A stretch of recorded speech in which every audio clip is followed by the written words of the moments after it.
मैं आपको ये तो नहीं बताऊंगा कि आपने कौन से ऑप्शनल सब्जेक्ट्स चूज़ करने हैं, लेकिन ये ज़रूर बता सकता हूँ कि आपने अपने ऑप्शनल सब्जेक्ट्स किस तरह चूज़ करने हैं। सबसे बड़ा मसला जो भी सफ़र का आगाज़ करता है अपने CSS या PMS का, उसको यही होता है कि वो अपने ऑप्शनल सब्जेक्ट्स किस तरह चूज़ करें, कौन से रखें।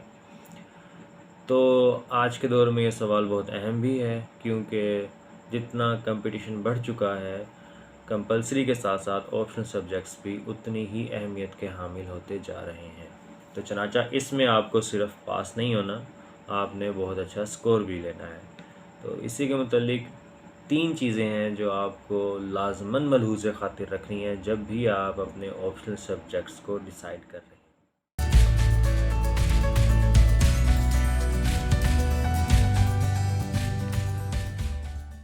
सबसे पहली और अहम बात जो आपने जहन नशीं करनी है अपने ऑप्शनल सब्जेक्ट्स की सिलेक्शन में, वो ये है कि आपका ऑप्शनल सब्जेक्ट कौन सेलेक्ट कर रहा है। वो सब्जेक्ट आपने खुद सेलेक्ट करना है। आपका कोई फैमिली मेम्बर आपको सेलेक्ट करके ना दे रहा हो, आपके फ्रेंड्स आपको सेलेक्ट ना करके दे रहे हो, आपके लिए कोई एकेडमी सेलेक्ट ना कर रही हो। क्यों? क्योंकि at the end of the day आपने उस ऑप्शनल सब्जेक्ट को तैयार करना है और उसको पेपर में प्रेजेंट करना है, लिखना है। So it's you who matters and your choice matters. ठीक है, एकेडमीज़ आपको क्या कहेंगी कि we have the best teacher to teach this subject, और इसके अलावा this subject is scoring very high. तो इस तरह की चीज़ें जो हैं, कैची चीज़ें आपको बताकर सब्जेक्ट रखवा दिया जाता है, और एट द एंड क्या होता है कि इवेंचुअली कुछ होते हैं जो बहुत एक्सेप्शनल स्कोर करते हैं उस सब्जेक्ट में, लेकिन मोस्टली जो हैं लोग वो अच्छा स्कोर नहीं कर पाते। क्यों? क्योंकि उन्होंने अपने ऑप्शनल सब्जेक्ट्स खुद नहीं रखे होते। तो पहली बात ये है कि आपके जो ऑप्शनल सब्जेक्ट्स हैं वो आपके एप्टीट्यूड के मुताबिक हो, ना कि आपके दोस्त ने आपके लिए रखे हों। ठीक हो गया?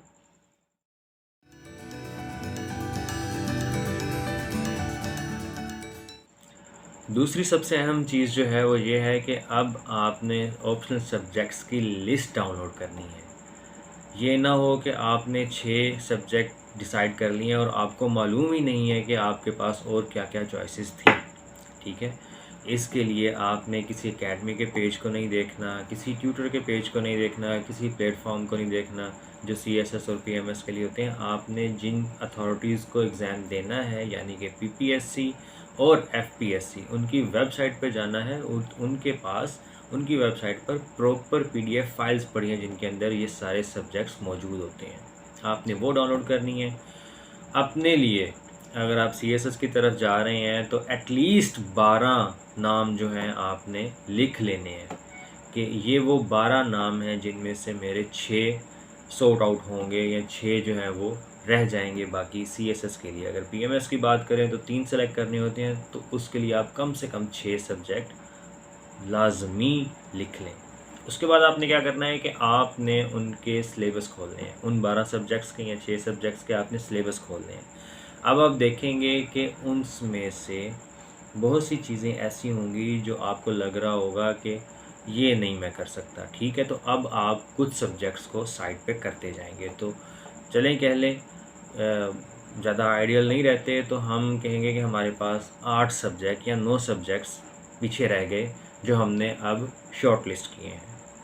अब आपने क्या करना है कि उन 9 या 8 सब्जेक्ट्स के पेपर देखने हैं, पास्ट पेपर। ठीक है, पास्ट पेपर आपने देख लिए, अब आप तैयारी करना शुरू करें थोड़ी थोड़ी। ठीक है, ये मैं बात कर रहा हूँ जो 6 महीने पहले तकरीबन CSS या PMS से।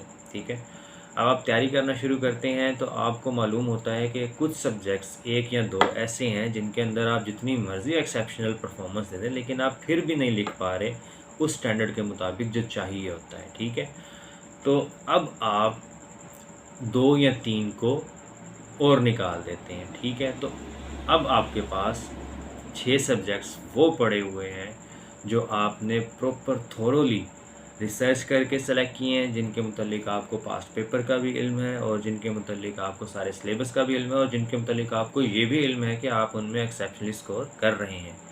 अक्सर औक़ात होता क्या है कि आप 6 सब्जेक्ट्स पहले दिन ही रख लेते हैं और at the end of the day जब आपके एग्ज़ाम बहुत करीब आ गए होते हैं तो आपको यूँ मालूम होता है कि यार ये सब्जेक्ट जो है इसमें तो मैं परफॉर्म ही नहीं कर पा रहा, तो अब आप ना उसको छोड़ने की कंडीशन में होते हैं और ना आप पूरे साल की मेहनत को ज़ाया करने की कंडीशन में होते हैं।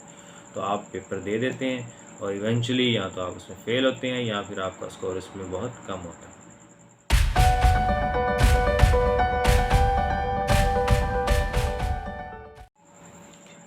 तीसरी और आखिरी बात जो कि मैं करने जा रहा हूँ, मैं समझता हूँ कि ये सबसे अहम है, वो ये है कि क्योंकि ये एग्ज़ाम आपकी लिखाई का एग्ज़ाम है, लिखने का एग्ज़ाम है, आपने 3 घंटे बैठकर सिर्फ़ लिखना है, तो लिखें। ये ऑप्शनल सब्जेक्ट के लिए भी उतनी ही इम्पोर्टेंट है जितनी कंपल्सरी सब्जेक्ट्स के लिए इम्पोर्टेंट है कि आप लिखें, जितना लिख सकते हैं लिखें। पढ़ें, नोट्स बनाएँ और उनको फिर अपने 3 घंटे का जो एग्ज़ाम है उसके पैटर्न पर उस सिनेरियो के अंदर बैठकर क्वेश्चंस की फॉर्म में लिखें, ठीक है?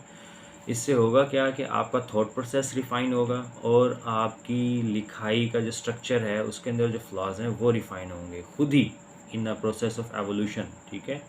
और उसके बाद यहाँ अब आप किसी एक्सपर्ट की ओपिनियन लें, एकेडमीज़ की ओपिनियन लें, एकेडमीज़ से एवेल्यूएट करवाएँ, उन लोगों से एवेल्यूएट करवाएँ जिन लोगों ने इस सब्जेक्ट्स में उस सब्जेक्ट में एक्सेप्शनली स्कोर किया हो।